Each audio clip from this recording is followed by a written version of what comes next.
ടി20 ലോകകപ്പിലെ ഗ്രൂപ്പ് ഘട്ടം പൂർത്തിയായ ശേഷം ടീം ഇന്ത്യ സൂപ്പർ 8 പോരാട്ടത്തിനായി കച്ചമുറുക്കുകയാണ്. ഞായറാഴ്ച രാത്രി 7-ന് അഹമ്മദാബാദിലെ നരേന്ദ്രമോദി സ്റ്റേഡിയത്തിൽ സൗത്ത് ആഫ്രിക്കയുമായിട്ടാണ് ഇന്ത്യയുടെ ആദ്യത്തെ അങ്കട്ട. അതിനുശേഷം സിംബാബ്വേയുമായിട്ടും പിന്നാലെ വെസ്റ്റ് ഇൻഡീസുമായിട്ടും ഇന്ത്യക്ക് മത്സരമുണ്ട്.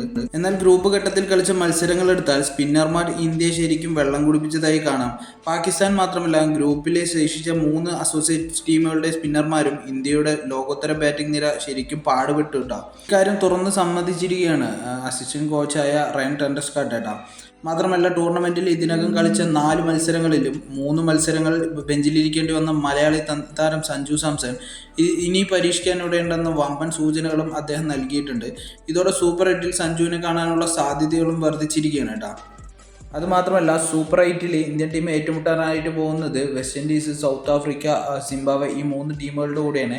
ഈ 3 ടീമുകളുടെ കൂടെയും സഞ്ജുവിന് അത്യാവശ്യം നല്ല ബാറ്റിംഗ് റെക്കോർഡുണ്ട്. അതുകൊണ്ട് തന്നെ സഞ്ജുവിന് പരിഗണന കൂടുമെന്നുള്ള കാര്യം ഏകദേശം തീരുമാനമായിട്ടും കേട്ടോ. ടി20 ലോകകപ്പിൽ ഇന്ത്യൻ ടീം ഈ കഴിഞ്ഞ മത്സരങ്ങളിലെല്ലാം ഏറ്റവും കൂടുതൽ ബുദ്ധിമുട്ടിയത് ഫിംഗർ സ്പിന്നർമാരിനെ ഫേസ് ചെയ്യാനാണ്. അതുകൊണ്ട് തന്നെ സഞ്ജുവിനെ പോലെയുള്ള ഒരു ബാറ്റർ ആ ഒരു പൊസിഷനിലേക്ക് വരികയാണ് എന്നുണ്ടെങ്കിൽ അത്യാവശ്യം നല്ല രീതിയിൽ തന്നെ സ്കോർ ചെയ്യാൻ സാധിക്കും എന്നെല്ലാം വിലയിരുത്തുന്നു.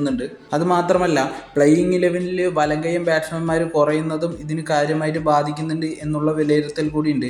ഇന്ത്യൻ ബാറ്റിംഗ് ലൈനപ്പിൽ ടോപ്പ് 8 എടുക്കുകയാണെങ്കിൽ വലങ്കയും ബാറ്റ്സ്മാൻമാരായിട്ടുള്ളത് ക്യാപ്റ്റൻ സൂര്യകുമാർ യാദവും ഓൾറൗണ്ടർ ഹർദിക് പാണ്ഡ്യ മാത്രമാണ്. അതേപോലെ ഇടതുകൈയും ബാറ്റ്സ്മാൻമാരായി നോക്കുകയാണെന്ന് പറഞ്ഞാൽ അഭിഷേക് ശർമ്മ, ഇഷാൻ കിഷൻ, തിലക് വർമ്മ, ശിവൻ ദുബെ, റിങ്കു സിംഗ്, അക്ഷർ പട്ടേൽ ഇവരെല്ലാം ഇടങ്കയ്യന്മാരുമാണ്. ഈ ഒരു കാര്യവും ഇന്ത്യൻ ടീമിനെ കാര്യമായിട്ട് ബാധിക്കുന്നുണ്ട്.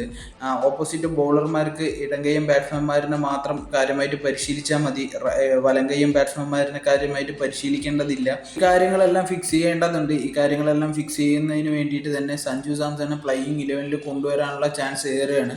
അത് മാത്രമല്ല, സഞ്ജു സാംസൺ കഴിഞ്ഞ നമീബിയയ്ക്കായിട്ടുള്ള കളിയിൽ ഓപ്പണിംഗ് നല്ല തുടക്കം കൊടുത്തിട്ടുണ്ടായിരുന്നു. ആ ഒരു തുടക്കം കൊണ്ട് തന്നെ 7 ഓവറിൽ 100 എന്ന് പറഞ്ഞൊരു ഈ ഒരു വേൾഡ് കപ്പിലെ ഏറ്റവും ഫാസ്റ്റസ്റ്റ് 100 ടീം സ്കോർ ടോട്ടലി അത് ഇന്ത്യയുടെ പേരിൽ കുറിക്കുകയും ചെയ്തിട്ടുണ്ടായിരുന്നു കേട്ടോ. അതുമാത്രമല്ല, ഇന്ത്യയുടെ മുൻ ക്രിക്കറ്റേഴ്സും അതേപോലെ തന്നെ ലോകത്തിലെ മുൻ ക്രിക്കറ്റേഴ്സ് പലരും പറയുകയുണ്ടായിരുന്നു സഞ്ജുവിനെ പോലെയുള്ള ഒരു പ്ലേയേഴ്സിന് കുറച്ചുകൂടി സമയം കൊടുക്കേണ്ടതുണ്ട്.